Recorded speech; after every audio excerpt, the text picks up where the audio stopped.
Parliament ఎన్నికల ప్రచారంతో భాగంగా రాష్ట్ర పంచాయతీరాజ్ గ్రామీణాభివృద్ధి మరియు మహిళా శిశు సంక్షేమ శాఖ మంత్రి డాక్టర్ దనసరి అనసూయ సీతక్క ఉమ్మడి ఆదిలాబాద్ జిల్లాలోని ఆదిలాబాద్ పార్లమెంట్ పరిధిలో పర్యటించారు। ఈ సందర్భంగా కాగజీ నగర్, జైనూర్ మండల పరిధిలోని గ్రామాల్లో రోడ్ షోలు, ప్రచారాలు నిర్వహించారు।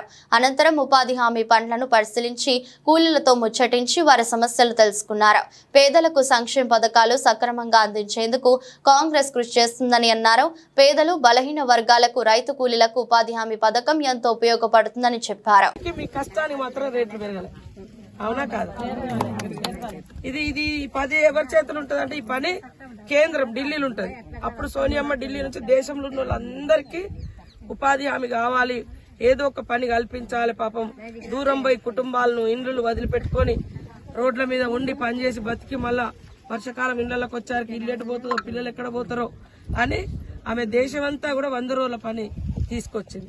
కాబట్టి దయచేసి ఇప్పుడు ఒక ఆత్రం సుగుణ అని ఒక టీచర్ అమ్మ, ఆమె కూడా పోరాటాలు చేస్తే ఆమె మీద పోయిన ప్రభుత్వం 50 కేసులు పెట్టింది।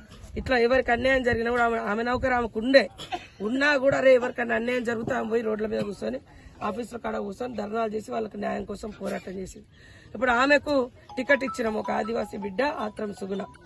నేను సీతక్క, నేను మీ మంత్రి, ఈ జిల్లాలో ఏం పనులు కావాలన్నా నాది బాధ్యత, నాదే ఇన్ఛార్జ్, నేను చేయించే బాధ్యత నాది।